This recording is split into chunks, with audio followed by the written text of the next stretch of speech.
Would you describe the relationship between the economy and the stock market more like a seesaw or a tandem swing? My answer might catch you off guard. But first, what exactly do I mean? Well, a seesaw, two people sit facing each other, but looking in opposite directions. You could say one looks forward and the other looks backward. Their movements would best be described as polar opposites. When one goes up, the other goes down. On a tandem swing, though, two people still sit facing one another. Again, one looks forward while the other looks backward. But this time, their movements are in sync. Hi, I'm Keith Demetriades. Today, we're breaking down the connection between the stock market and the economy and discussing why they don't always seem to follow the same path. We'll also talk about what their dynamic means for your investment strategy. Lots of people assume the stock market and the economy move in sync, and it's easy to see why. We see headlines every day that tie market performance to the economy. Stocks climb as GDP improves, or market falls on rising unemployment. Sounds like they're directly connected, right? It also just feels natural to think this way. The economy reflects the production and consumption of goods and services, and the stock market is made up of companies that produce those goods and services. On the surface, it seems like they should move together, like a tandem swing. But the reality is much more complicated. The stock market is forward-looking. Prices are driven by what investors expect, future earnings, business performance, and where they think the economy is headed. The economy, on the other hand, is backward-looking. It's measured by things like GDP, inflation, and unemployment, data that tells us what's already happened. Market projects, economy reflects. Understanding this disconnect is a game changer for investors. Once you realize the market isn't reacting to today's reality, but to tomorrow's possibilities, you'll start to see why short-term headlines aren't the whole story. And more importantly, you'll see how this knowledge can help you make smarter, long-term decisions. I've got a great real-world example that illustrates this point. Let's talk about the second quarter of 2020. I'm sure you'll remember this time as the period when COVID-19 came to the forefront. In those months, the pandemic brought much of the global economy to a halt. Lockdowns forced businesses to close, millions of workers lost their jobs, and supply chains were severely disrupted. GDP, a key measure of economic activity, plummeted at an annualized rate of 31%, the sharpest decline in U.S. history. Unemployment soared to nearly 15%, with millions of Americans struggling to make ends meet. It felt like the economy was falling apart. But what happened to the stock market during the same period? The S&P 500 posted a gain of over 20%. That's right. Just like a seesaw, while the economy was hitting historic lows, the stock market was climbing. Markets project, economy reflects. Why? Investors weren't focused on the bleak economic numbers. They were looking ahead. They saw massive government intervention, stimulus checks, drastically lowered interest rates, and other measures aimed at propping up the economy.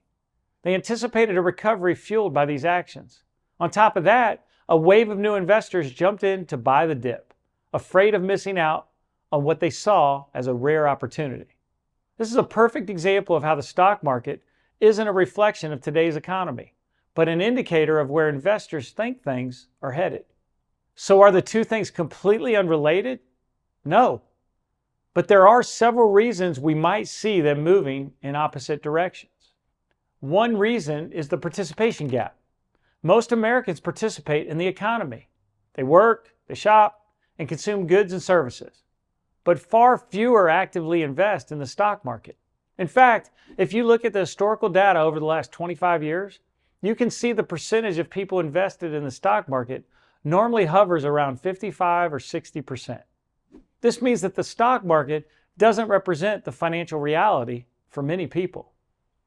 Another reason is that most U.S. employment isn't driven by publicly traded companies. The stock market reflects large corporations, but the economy includes everything, from small local businesses to global enterprises. So even when the market drops, it doesn't always translate to widespread unemployment or economic contractions. There's also the issue of concentration. The stock market's movements are often driven by a small handful of large companies. For example, The S&P 500 includes just 500 companies, but they account for about 80% of the U.S. equity market capitalization. Even within that index, a few massive companies like Apple, Microsoft, Amazon, they can heavily sway the markets. But those companies don't necessarily represent the most critical drivers of the broader economy. For example, in 2022, Apple was the largest company in the S&P 500, but nowhere near the largest employer. And finally, different sectors of the economy recover at different rates. Going back to 2020, for example, the S&P 500's recovery was fueled by tech and healthcare companies, sectors that thrived during the pandemic, while industries like hospitality and retail lagged far behind. This uneven recovery created a disconnect between what the market was doing and what many people were experiencing in their daily lives. So independent movement can be the result of these factors. Markets project, economy reflects. But the two things are not entirely unrelated, and sometimes they do move in the same direction. That's because there's yet another factor, sentiment, also known as how people feel. It doesn't always align with objective data, but it influences how people and businesses behave. When individuals and businesses are optimistic about the future, their actions fuel both the economy and the stock market. Positive sentiment leads to more spending and investing. On the economic side, increased consumer spending means higher demand for goods and services, which create jobs and drives GDP growth. Businesses also invest more in expanding operations, hiring workers, and producing more to meet that demand. On the market side, that same optimism leads investors to pour money into stocks, expecting companies to perform well in the future. As stock prices rise, the market reflects this confidence in future growth. This alignment happens because both the stock market and the economy are being influenced by the same factor, optimism.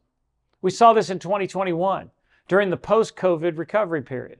By early 2021, vaccines were rolling out, businesses were reopening, and people were eager to return to a sense of normalcy.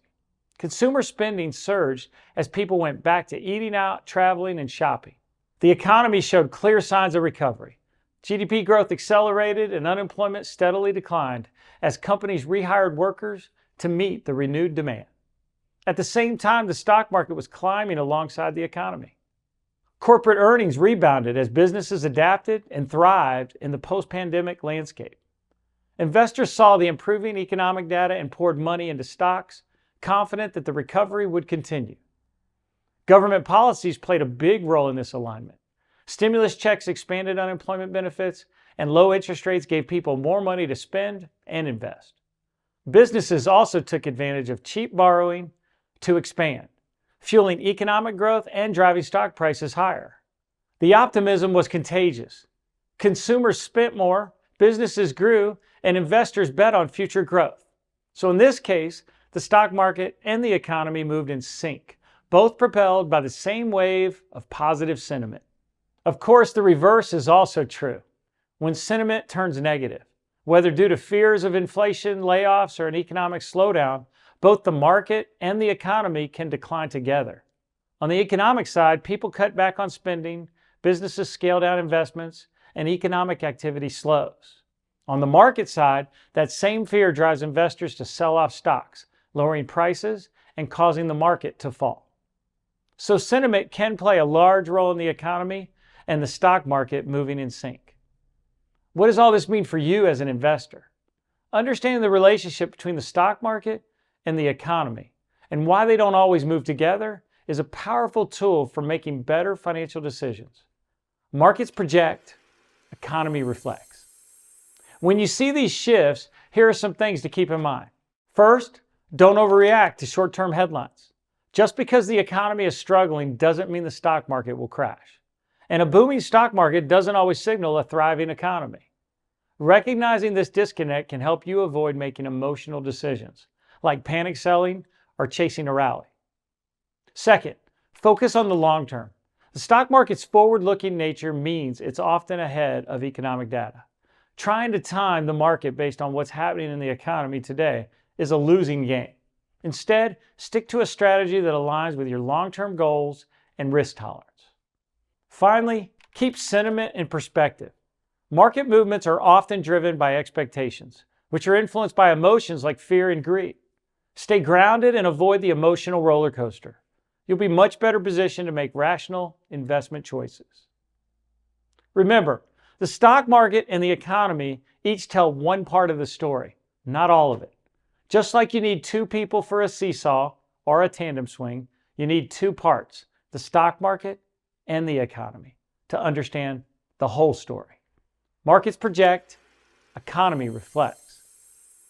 It's very easy to get caught up in the noise, what the market is doing today or what the economy might look like tomorrow. But chasing that noise can pull your attention in the wrong direction. Look, the market and the economy will always have ups and downs. That's just part of how they work. If you're constantly reacting to every headline or trying to predict the next big move, you're more likely to make decisions based on your emotions rather than your intentions. That rarely serves your long-term goals. You want to recognize that these conditions exist, but you don't want to live and die by these indicators. Remember, investing is a long game, and the market historically trends upward. That's why creating a solid plan and staying the course is so important. When you invest with purpose and focus on the bigger picture, those ups and downs become less of a distraction.